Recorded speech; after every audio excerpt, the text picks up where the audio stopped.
A prophetess has told Naomi to be strong and courageous, that she will overcome. Hello, my beautiful people. Welcome to D&Z TV, the place where we give you legit and up-to-date information of everything happening in the entertainment industry and especially in the Ooni of Ife's palace. For the past week, we have been giving you back-to-back news and information concerning Naomi, who left the palace and has been asked to come back. Some people want her to come back, but others do not want her to come back, and it has actually divided the palace in so many ways, and there's been so many factions that have been divided. But in the midst of all of this, God always has a way of protecting his own children, and as we all know, Naomi is a super child of God, God's own anointed, God's own. They say when you're the apple of God's eyes. When you're the apple of God's eyes, you're under God's protection, you're under God's cover. And God has actually been covering Naomi in different ways. People actually didn't believe she could even be able to stand all this stress and issues and challenges. But she's been very, very able to overcome all of it. She has accepted her situation. On the other hand, she has actually devoted her energy to things that do not have control over her. She was able to minister to women without even meeting or seeing her, that you can make it. You cannot fall the way people want you to fall, but you can make it. So she was able to use 6 strategies that were able to make her withstand. In fact, we got a very close one-on-one with her, and we now ask her, Naomi, how were you able to sustain all of these issues and challenges? How were you able to do this? She now said the first thing she did was to focus on things within her control. The challenge with most people is that whenever they have issues or things going wrong for them, they now fall into their own self, sulking and crying. That was the first thing that Naomi did not allow to weigh her down. She focused on things within her control. By so doing, there's a tendency that you outlive your challenges and predicament. You see, there's something that happens in life. When you see things going wrong for people, the best thing you should do is to try to learn to live above those issues and challenges. People's challenges should help you. People's challenges should make you become a better person. You should learn to live by, you should use other people's issues as an example, not for you to experience those things yourself. So that was the first thing she did. The second thing she also did was she accepted change by looking at her past. You see, she accepted the change. Now, what was the change? She wasn't born in the palace, but she came to the palace.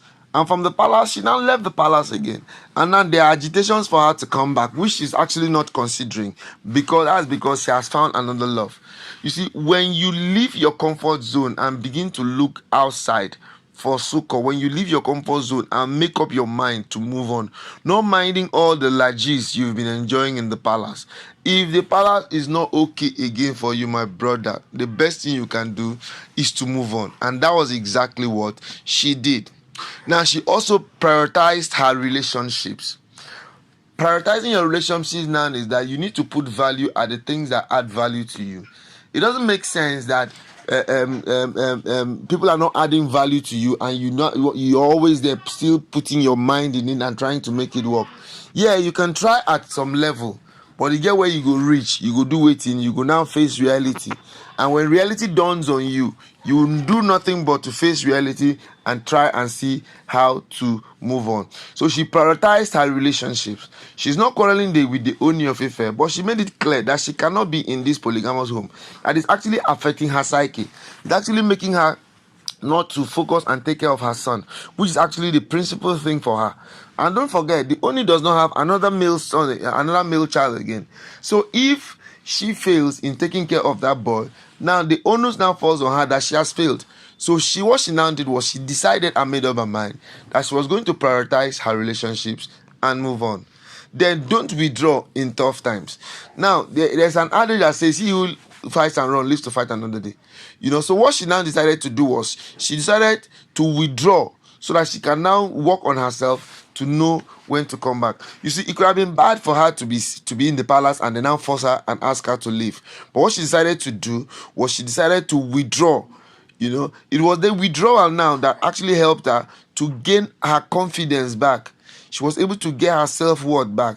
And that's why you now see people running helter-skelter, trying to make her come back. Try to avoid negative people. This one is so important too. She really avoided negative people. You know all the negative people in the palace now. You know them. You won't want me to start mentioning them. Mariam is there. The latest one now, Elizabeth is there, Temitope is there. All those people were very, very negative people because they were always trying to fight her to make her to look depressed and bring down. Not forgetting Yeyeluwa and all the other people. These were people that were trying to bring her down. So what she did was that she now tried to avoid them. Avoid them. Don't go and say, I can fight them. You just need to avoid them. For he who fights and run actually lives to fight another day. The last one now is that she expanded her social network.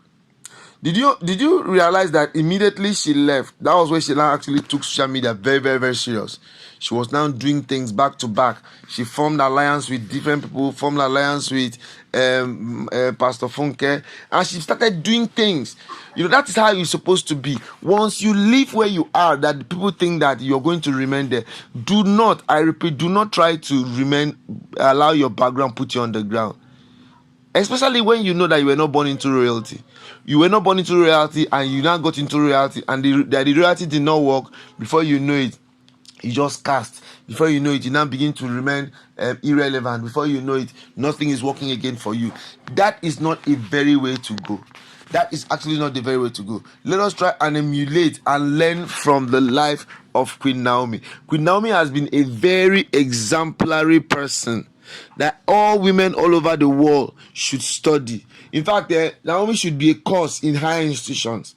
NUC should just try and go and carry Naomi and say, you know what, there's a course called Naomi. Let us be studying it in the university. If people begin to study Naomi in the university, especially ladies, you find that they'll actually live an easy life. A life that is devoid of stress, not minding the calamities, not minding the challenges, not minding everything that is not working well for you. Once you begin to imbibe the theory of Naomi, you find out that everything is going well for you.